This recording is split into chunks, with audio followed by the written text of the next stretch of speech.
This is another experiment with our sound today. Yes, we're continuing to be in a new world. We're in person again. We're excited about that, as usual. We're looking deep into each other's eyes. Oh, it's beautiful. It's delightful. This is why the lover's card keeps representing us.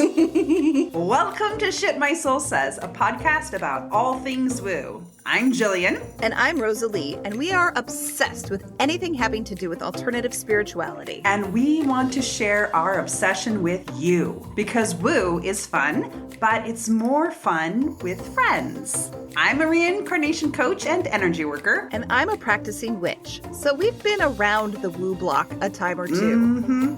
Each episode, we will be digging into a different topic, from tarot to third eyes to energy healing. We'll share our personal experiences and offer you practical advice for your own practice. So whether you're new to all of this or queen of the pagans, that's me.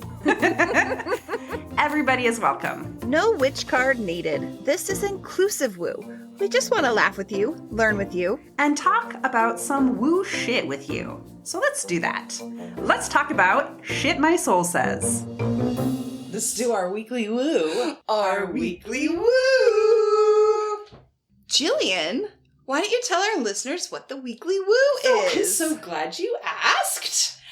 The weekly woo is the part of our episode where we talk about some woo shit that we've gotten up to that week or that has happened to us that really connects us to the larger woo-niverse. Woo-niverse! And just talks about how this, woo life is really a part of our daily life and how we just live and breathe every day. So tell me, Jillian, what's your weekly woo? All right, so my weekly woo is actually about, food and my body and all that stuff.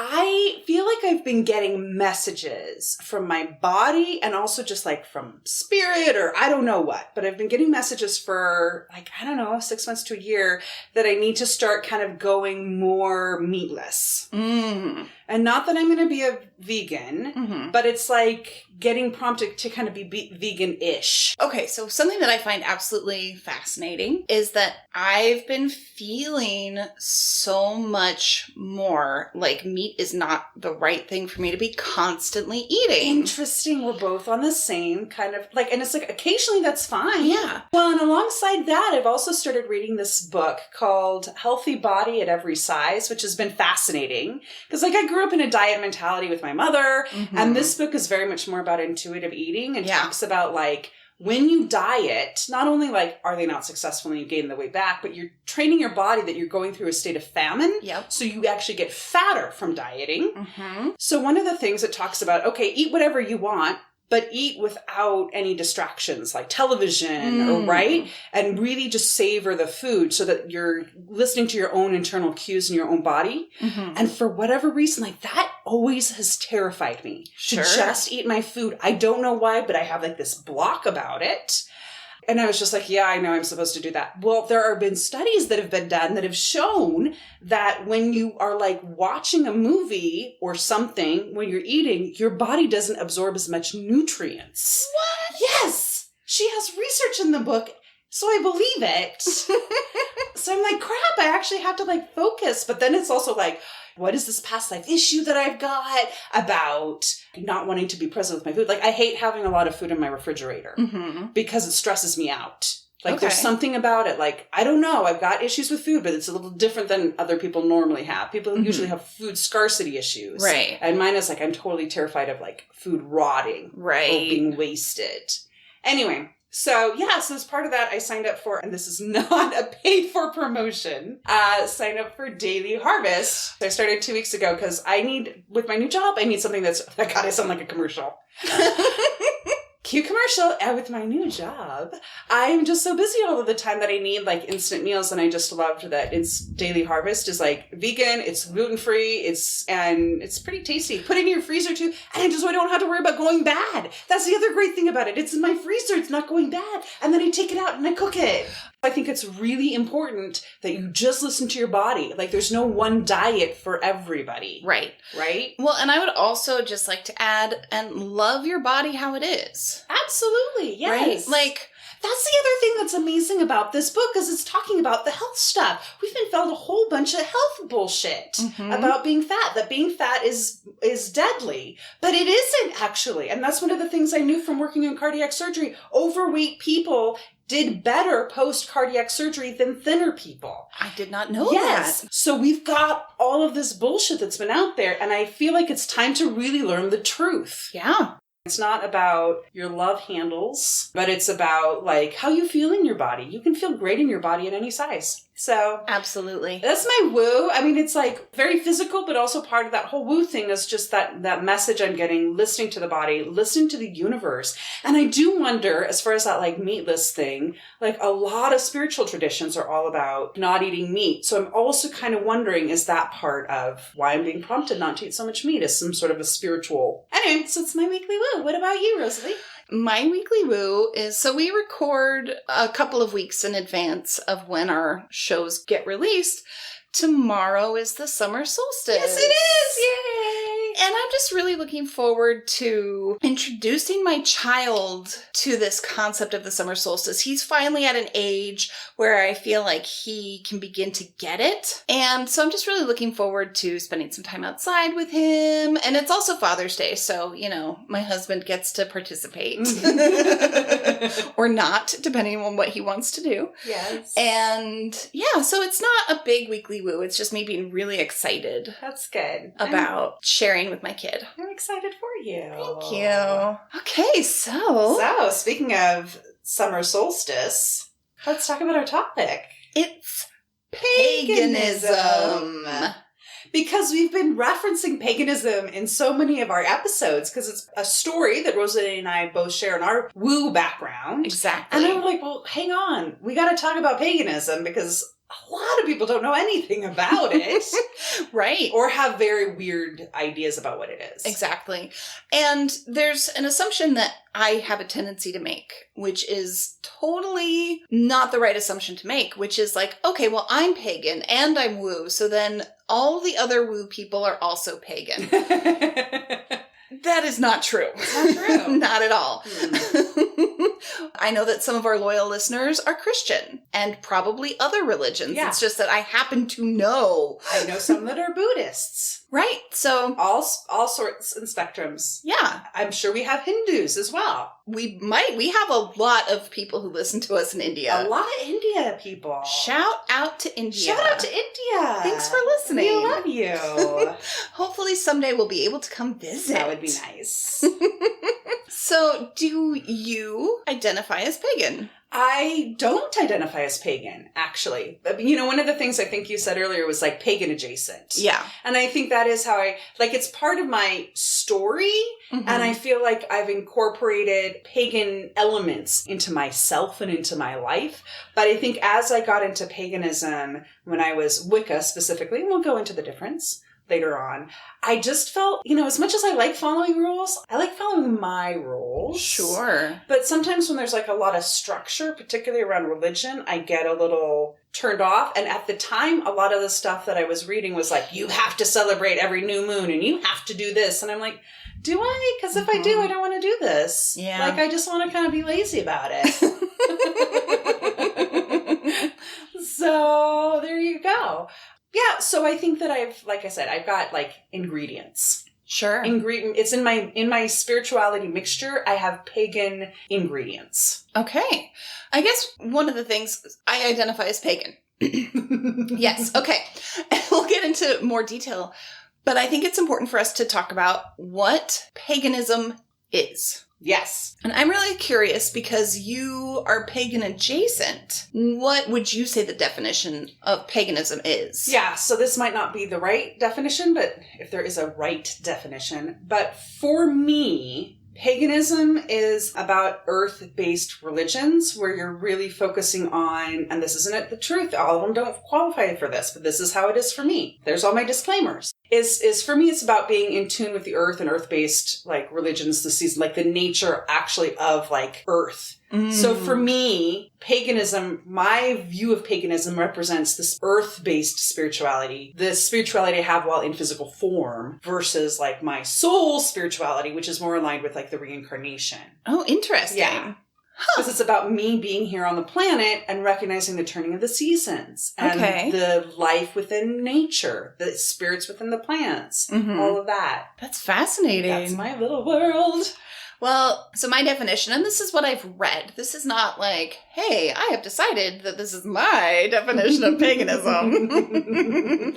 Just giving Jillian a hard time. Yeah, I have my definition, so it's fine.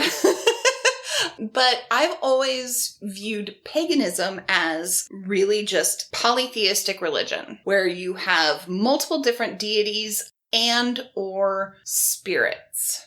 And that there often is an earth-based component, but that's not a requirement for a religion or a spiritual practice to be considered pagan. Now, one thing that is, I feel it's kind of important to mention, is that when I talk about paganism, I'm really talking about what like a scholar would call neo-paganism. Yeah, that's a good point. What's that difference? And so neo-paganism is more of the modern recreation of ancient pagan religions or a complete self-defined version of a religion that is polytheistic and often nature-based.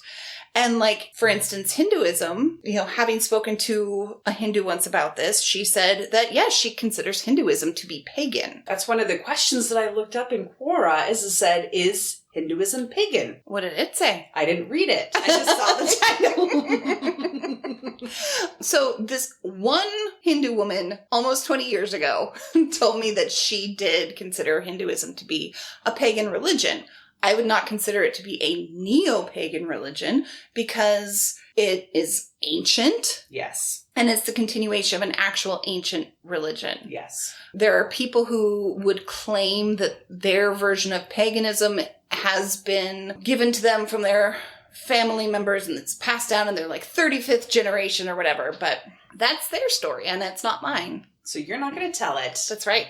But importantly, paganism is an umbrella term and it covers just tons of practices and religions and spiritualities such as Wicca and Druidism or Neo-Druidism and Aquarian Tabernacle Church. Yeah. And I don't know, the Nordic recreation.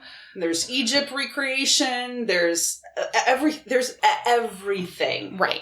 There's everything out there. Yeah.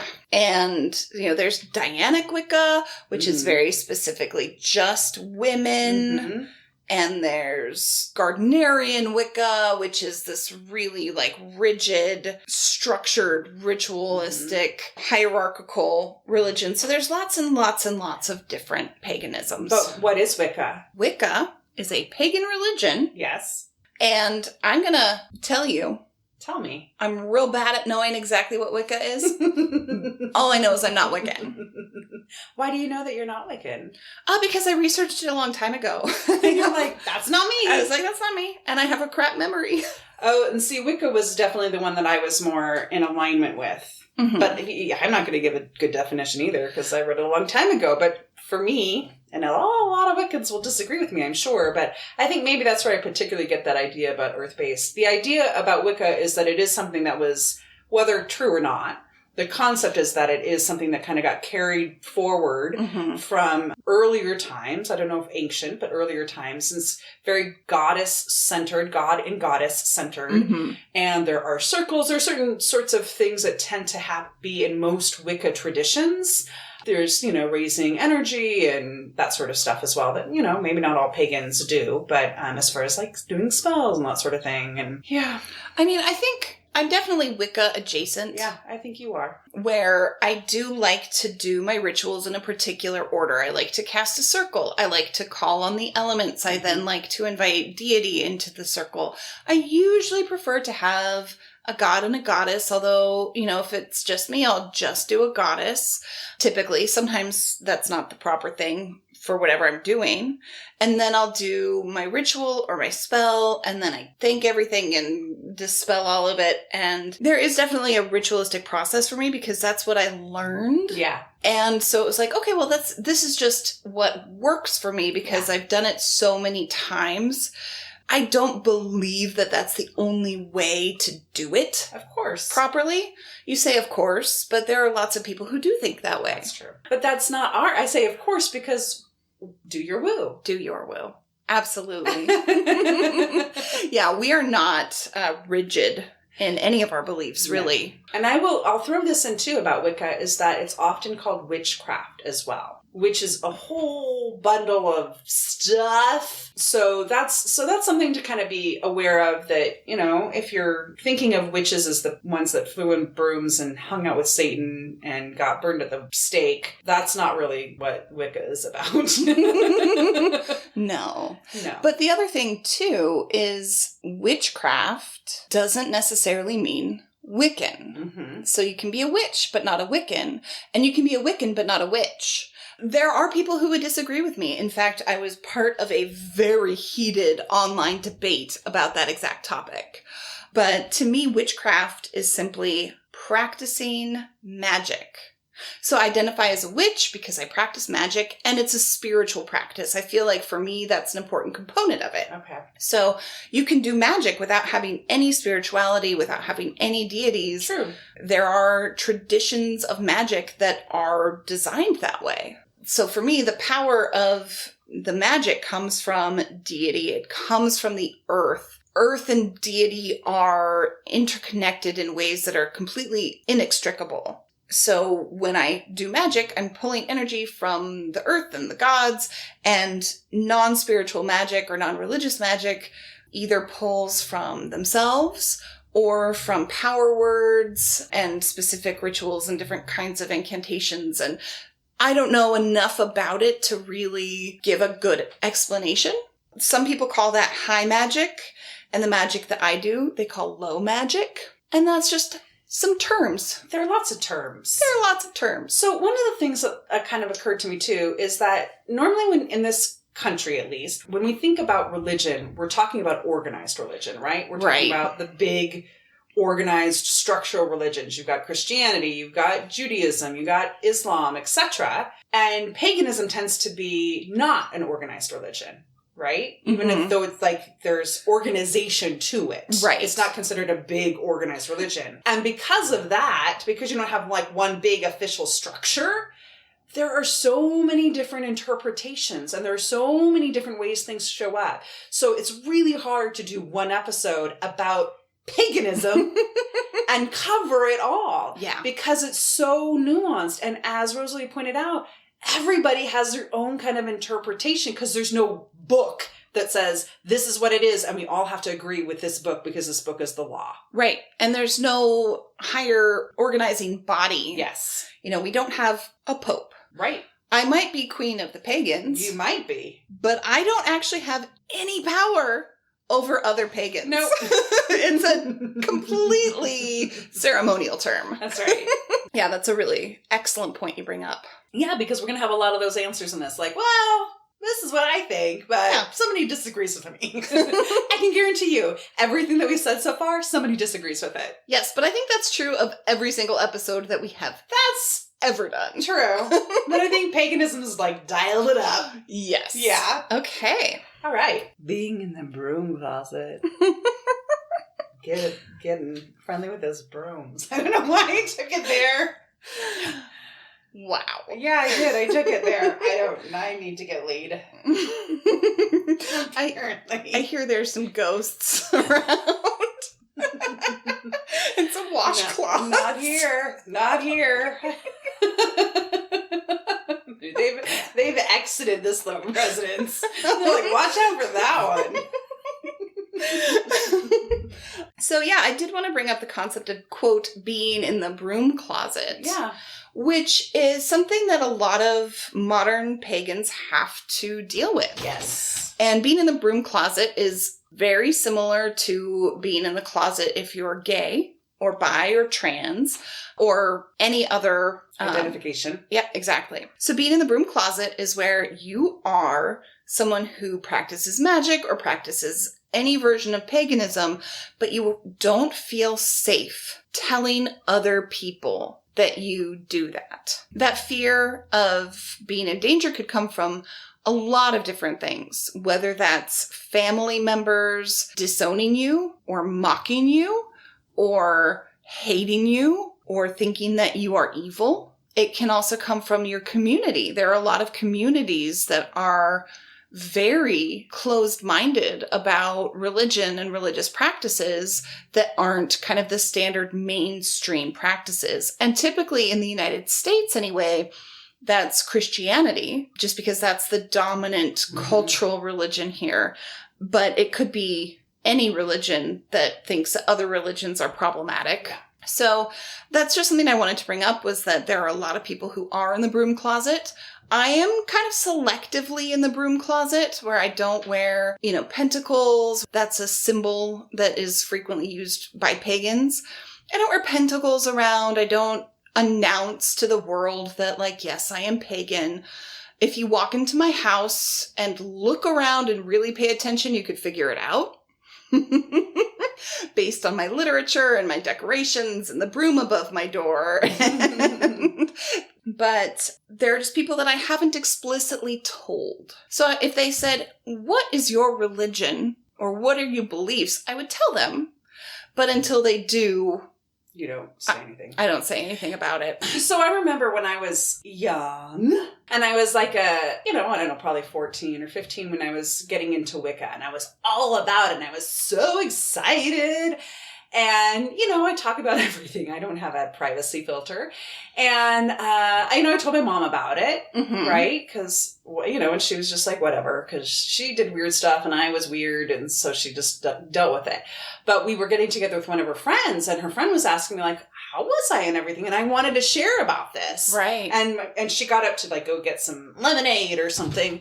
And I was like, I want to tell to my mom. I'm like, I'll tell her about getting into Wicca. And my mom was like, no, don't tell her that. And so for me, and I just remember feeling like I'd gotten kind of hit in my heart. Yeah. Because it was a part of me that I was being told that I had to hide. Yeah. That it wasn't okay, that I was wrong for wanting to share that part of me.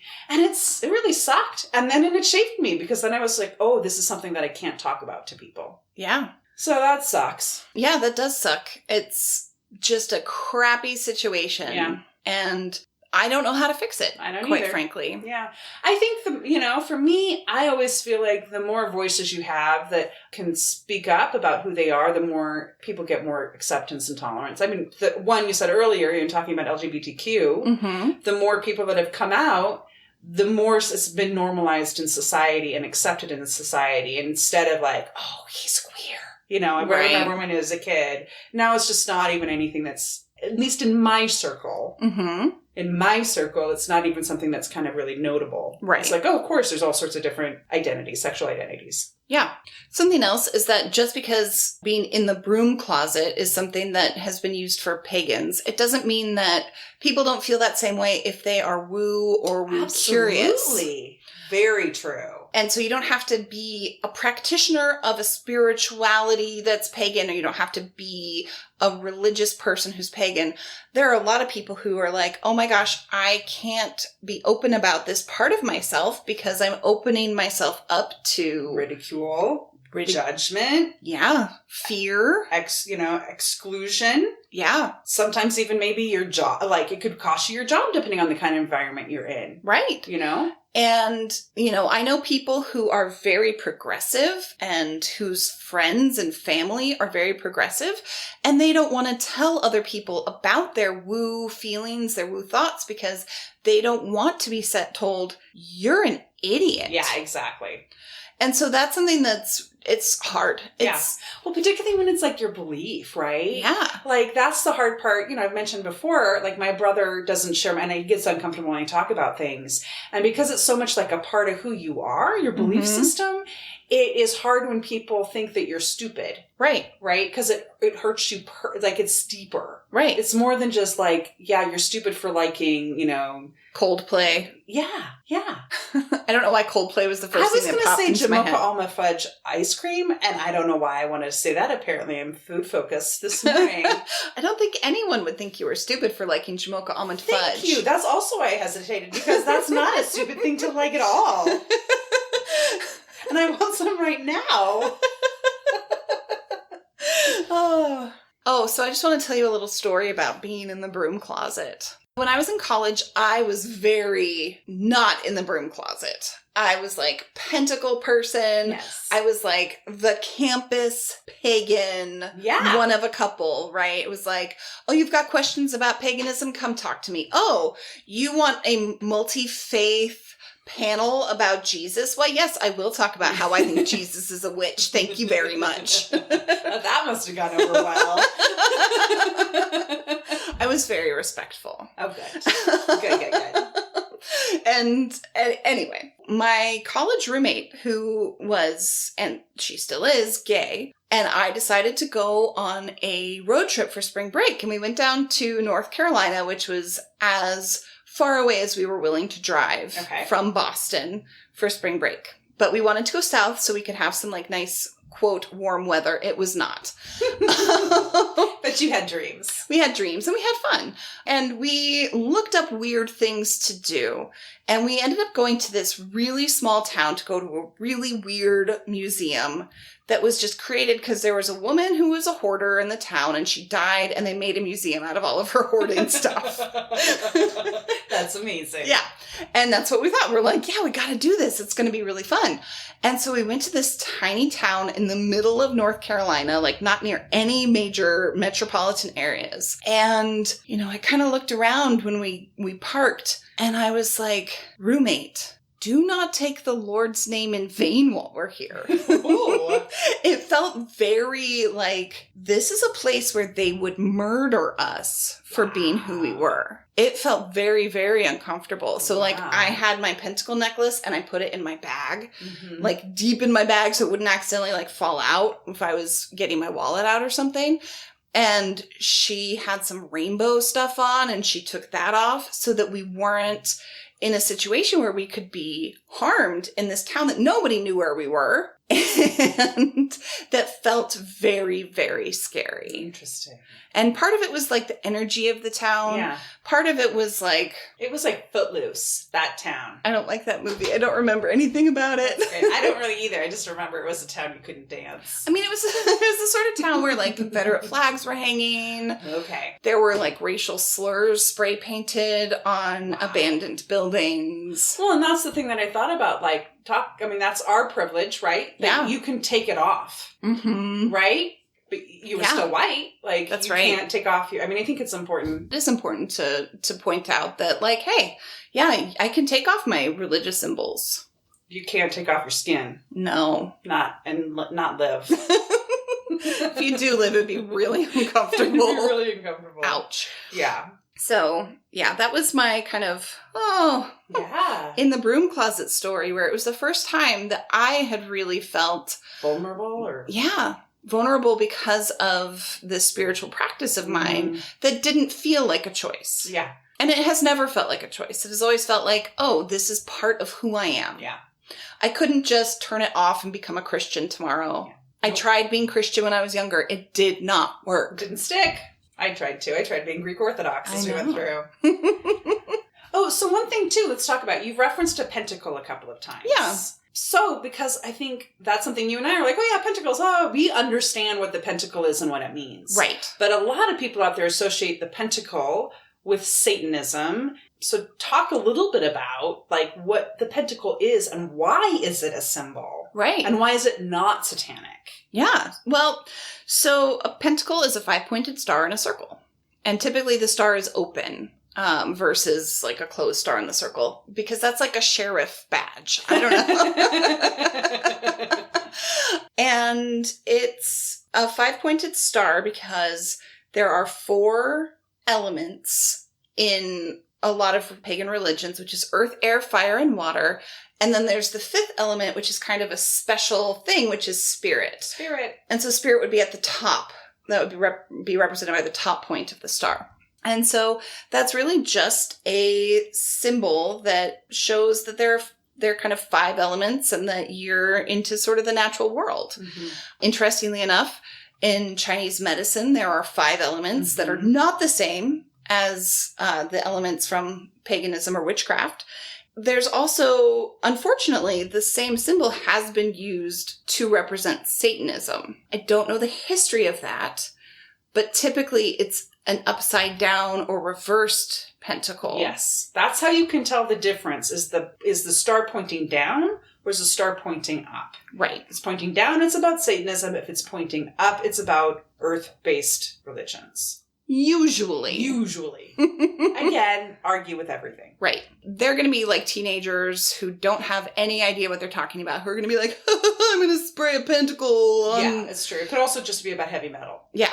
It's a symbol that's used by some pagans, not by others, some by Satanists. And, here's the thing, too. Satanism isn't the worship of Satan in modern times. Yeah. So that's a whole different can of worms. It would be an interesting episode. Absolutely. So, Jillian, did that answer your question about pentacles? Yes, it did. Thank you very much, Rosalie. I'm going to ask another question. Do it. Let's talk about, maybe I'm just posing a topic, getting naked and sex stuff. Let's talk about getting naked and sex stuff. As she looks deeply into my eyes.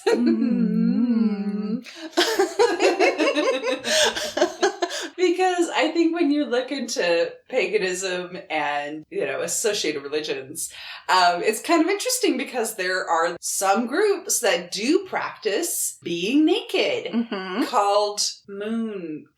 Skyclad. I was like, I know that's not right.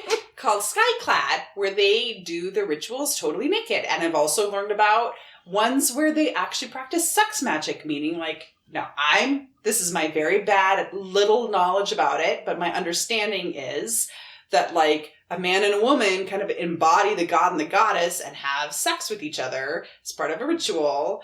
I just read about that. I said, that's not me. I'm not doing that. But I think it's interesting to talk about. I think it would be easy to think that that's what a lot of paganism is, when really it's a very, very, very, very, very small slice that does that. I can't say how many people do that. I have definitely met a lot of people who practice skyclad. Okay. It depends on sometimes the weather. You would hope so. And for groups that practice skyclad regularly, it's not usually about sex. It's just about... Oh yeah, those are 2 different things. Right. Sorry, I put them together because they're both sexy topics. Right. But they're really 2 different practices. But people are going to conflate the 2, so I wanted to clarify. I thank you for doing that, because they would have. Yeah. And so... Although you probably are naked when you have the sex. I don't know. You don't have to be naked. You don't have to have the sex to be naked. I don't know. If I were going to do, ritual sex, I would want to be in, a robe. A robe, yeah. Something with sexy robe. A sexy robe and, a crown or, a tiara or something. Yeah, definitely a tiara if you're going to get fucked by a god. Right? Right. Yeah. Anyway.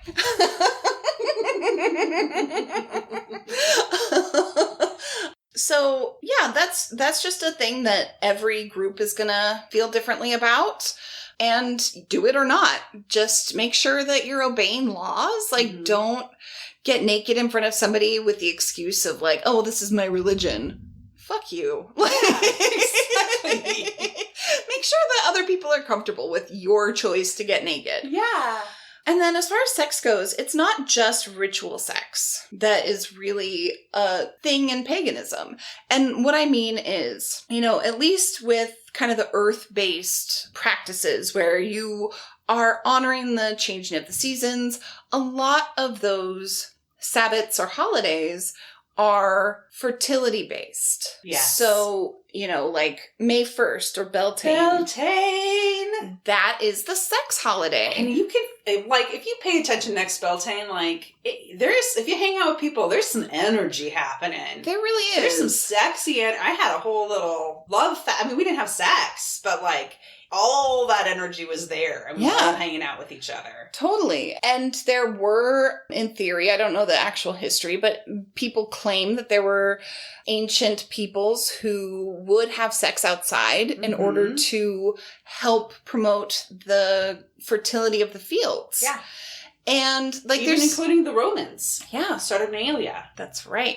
Saturnalia is in December. I know, but it's still a sexual. Yeah. I'm just saying that. Yeah. And there's even a song about Beltane, or May 1st, by Jonathan Coulton, I think is his name. And it's May 1st, and there's a lyric about fucking outside. So, you know, it's a thing. It's a real thing. And a maypole is a representation of a phallus. Big penis. Yeah.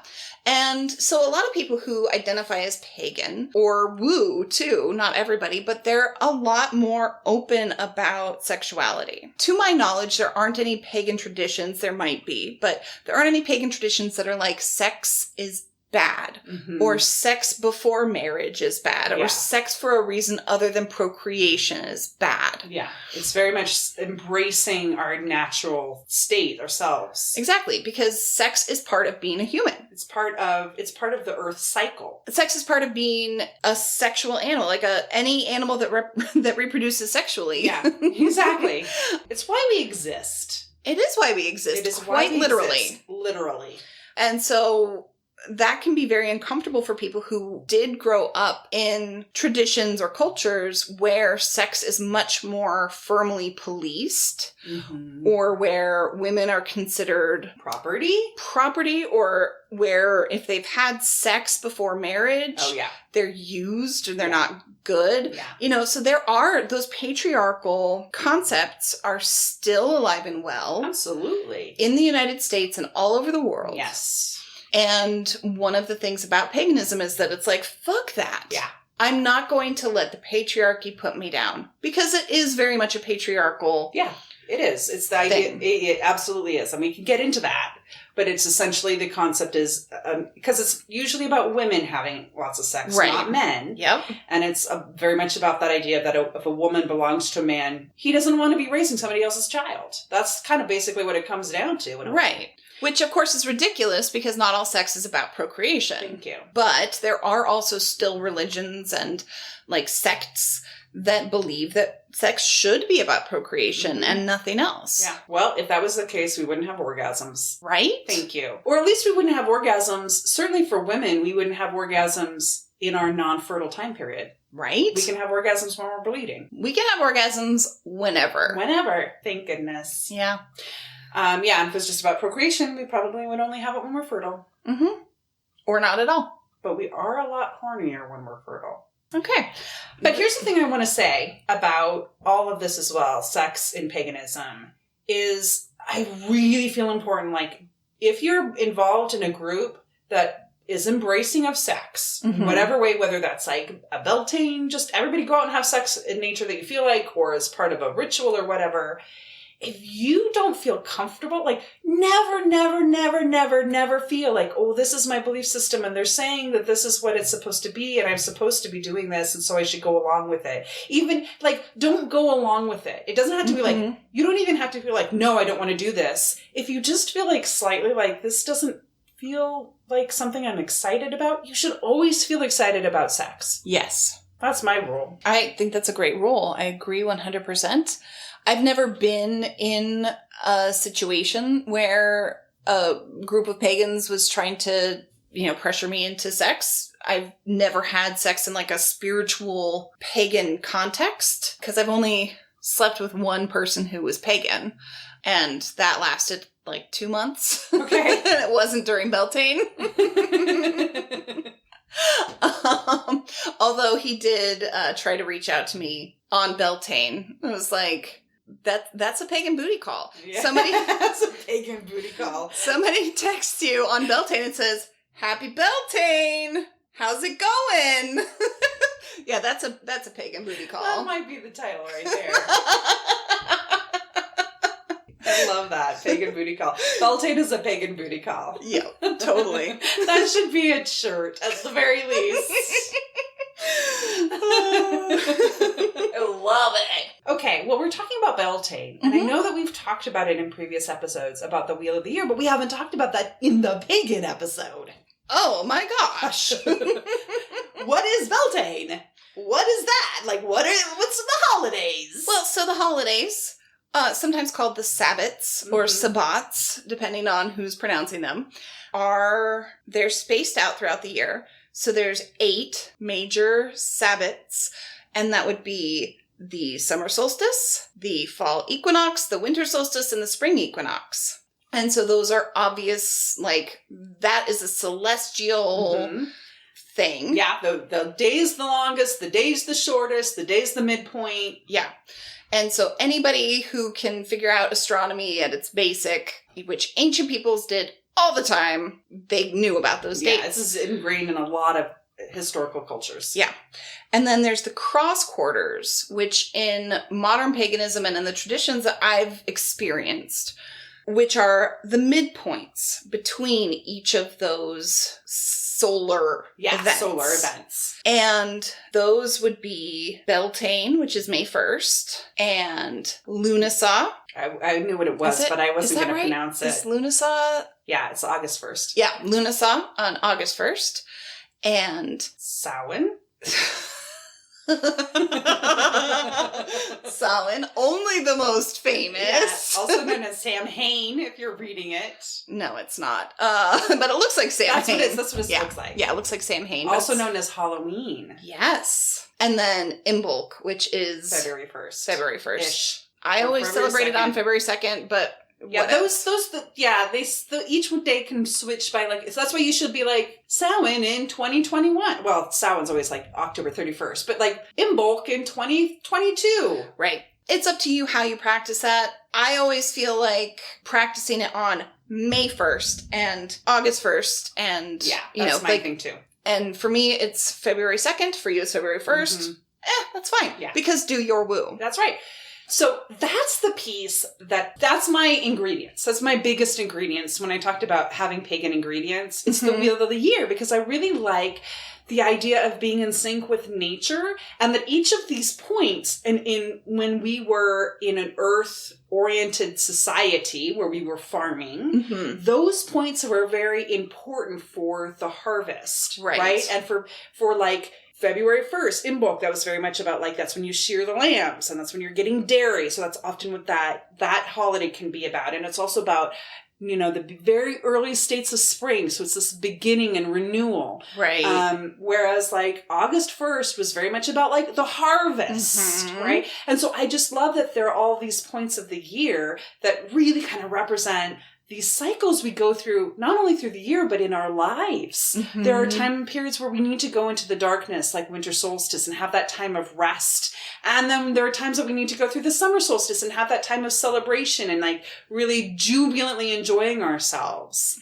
And then the other thing that I really thought was fascinating when I started learning about all of this is how you can take the Christian religions and lay it on top of the wheel. Oh my gosh. I remember that pagan newsletter that I had when I was in high school. There was this cartoon that somebody had drawn that was like the Easter Bunny carrying a wagon, and in it was a Christmas tree and a pumpkin. And it was basically all of the things that Christianity has kind of taken from paganism. Right? Because think about Easter.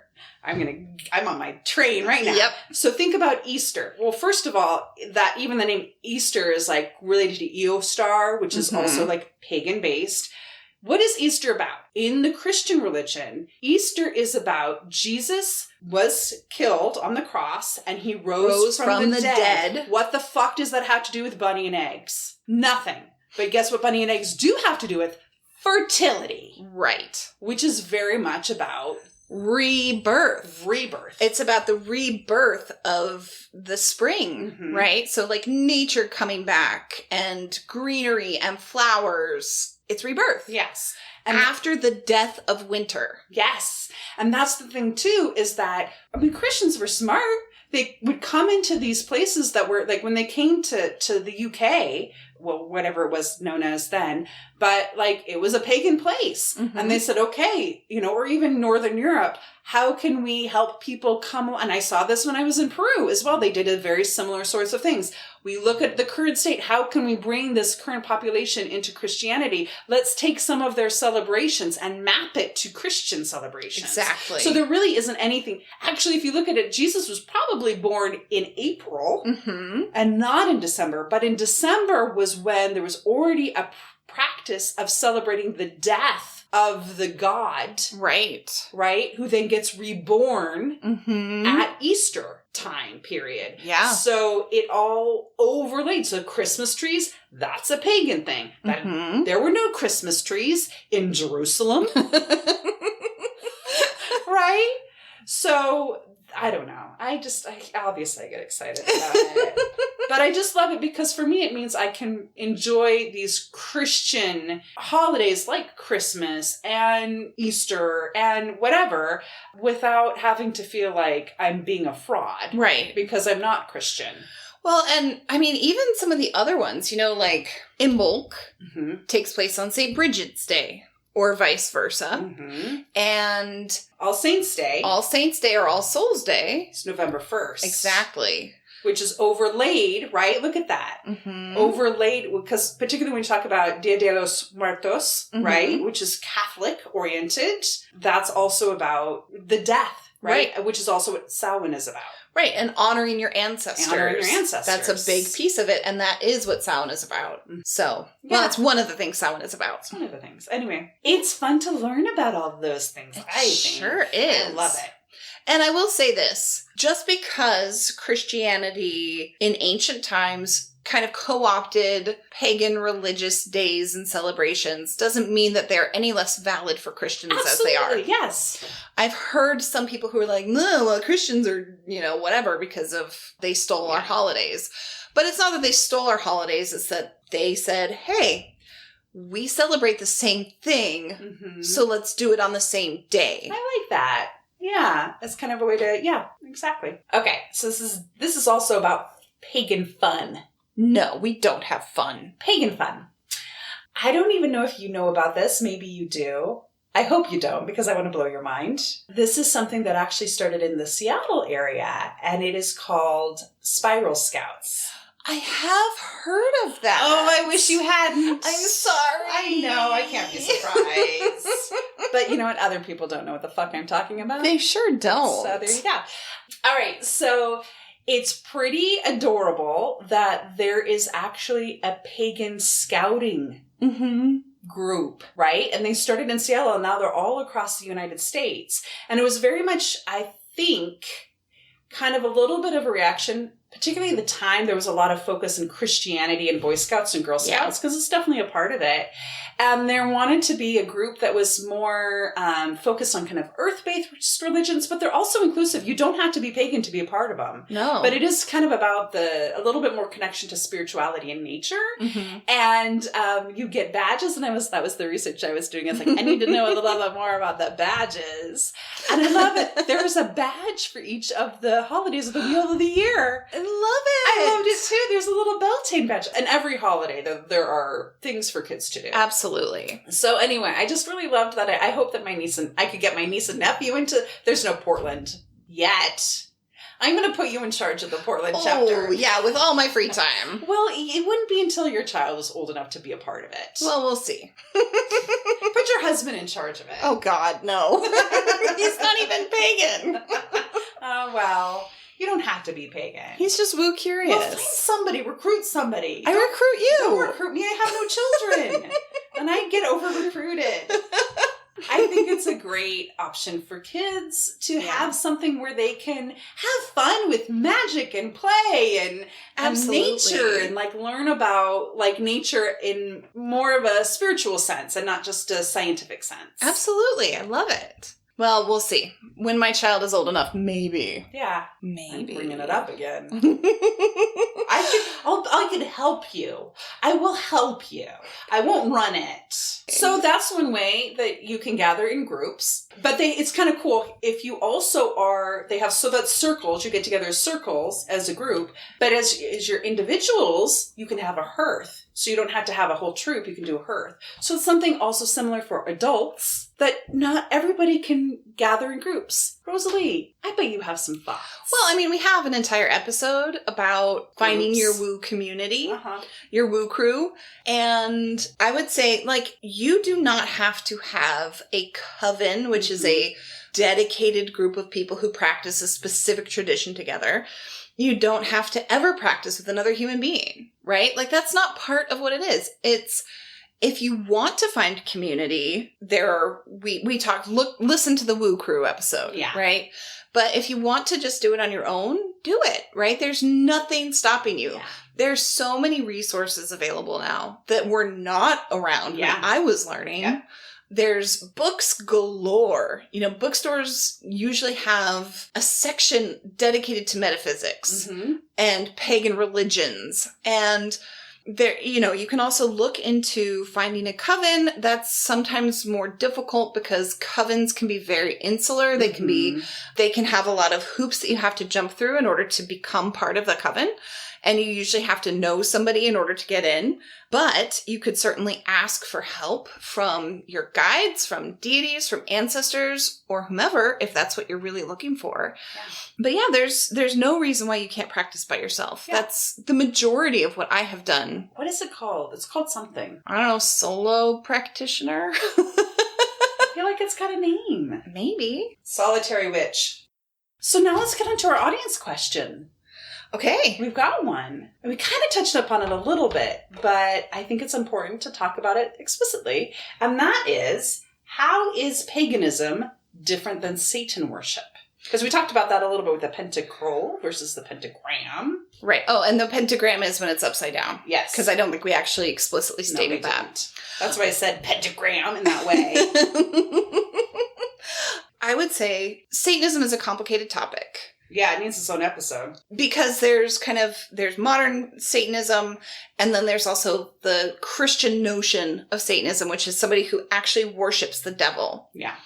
And paganism is not Satanism. No. We typically do not worship the devil. Nope. And because it's not a Christian religion, and so Satanism is part of Christianity. Right. And paganism is pre-Christianity.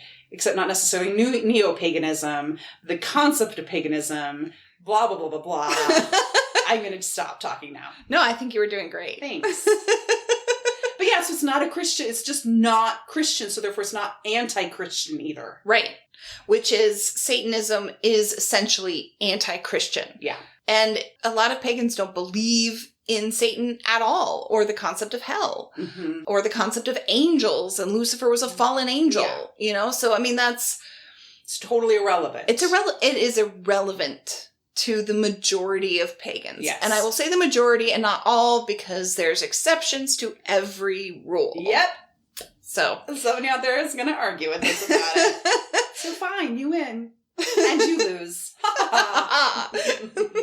So yeah, I think I don't want to spend more time going into that, because I think we're going to have an entire episode someday about Satanism. Apparently we are. It's tarot time! It's tarot time. That's creepy. Super creepy. I love it. Jillian, what is tarot time? Tarot time is the part of every episode, the end, where Rosalie and I both draw a card and we interpret it. For you. For you. And for us. And for us. And hopefully it has some message that carries us through the day. Yeah. All right. What did you draw? So I first of all, I used one of my favorite decks, which is the Housewives Tarot, which is nice and campy and fun. And I got the Justice card. Oh. And it's this woman giving a little boy a spanking with a wooden spoon. Wow. I know. And I'm going to read, because I just love the descriptions here. Justice is about fairness, rewards, and punishments. Justice is best served by a fair and impartial judgment. It is about weighing both sides and finding the proper balance. The time has come to get what you deserve. Justice is as much about rewarding with sweets as it is chastising with a wooden spoon. It's up to you whether you end up licking a lollipop or rubbing a slur behind. Like Mother always says, what goes around comes around. Okay, so what's your interpretation of that? Well, I'm looking forward to blending our cards for the interpretation. Okay. But yeah, just this idea of justice and fairness and like karma. Really, the threefold rule. Which we didn't talk about. Which we've talked about in another episode. But the idea is very much a pagan belief that what you put out returns to you threefold. Not everybody believes it. Nope. And I know Rosalie's one of those people. Yep. But the whole idea is basically karma. Just be careful what you put out because it will come back to you. That's right. So for me, that's kind of, I think, what I'm going to interpret the justice card is right now. It's like what you've put out is coming back to you. Yeah, absolutely. And then the card that I pulled, it's from the Wisdom of Avalon Oracle cards. Mm-hmm. This card is just forgiveness. Mm. And so what I would say is that as we put shit out into the universe, good or bad, and it comes back to us, you need to think about forgiving yourself. You know, when you put out bad shit into the world and you have to deal with the consequences of it, don't spend your days hating yourself for your poor choices before, but also think about what are you going to be able to forgive of yourself when your current actions come back. I have another interpretation. Oh, great. I feel like mine was pretty mediocre. Is when bad things have happened to you, when there's bad things in the world, trust that justice will happen for those people that have done wrong and focus on forgiveness. Because when you are focusing on forgiveness, you're putting that positive energy out into the world. Just because you forgive somebody doesn't mean that you have to sacrifice justice. Justice and forgiveness can coexist. I like it. I like it too. I like it a lot. We all can practice some forgiveness in our lives. Yes. Okay, thank you so much to all of our listeners. Yes, we do have to say thank you, don't we? Yeah, we do. No, yes, thank you. We really appreciate you so much. We really do. And if you like us, we would love it if you could subscribe, rate, and review. And share this with somebody else that you think might have enjoyed this episode or might learn some tasty nuggets. And you know what? You can also go to our website, shipmysoulsayspodcast.com, and you can subscribe to our newsletter where you will get our episodes emailed to you or any blog posts that we happen to write that dive deep into a topic. And also just find out more about us. That's right. And if you have a little extra spare change, we would love it if you could buy us a coffee on Ko-fi. Mm-hmm. That's ko-fi.com/shitmysoulsays. There are extras for our listeners who support us that way. And that will help us to continue doing this show. Yeah. For a longer period of time. Yeah, there's things, this podcasting is not free, believe it or not. All of y'all that want to start your own podcast, it costs a little bit of money. It does. So we appreciate so much all of our Ko-fi supporters. We really do. We love you. We love you. And yeah, on that note, do your woo. Yes, do your woo. And tell us, what shit does your soul say? Yes, what shit does your soul say? Bye.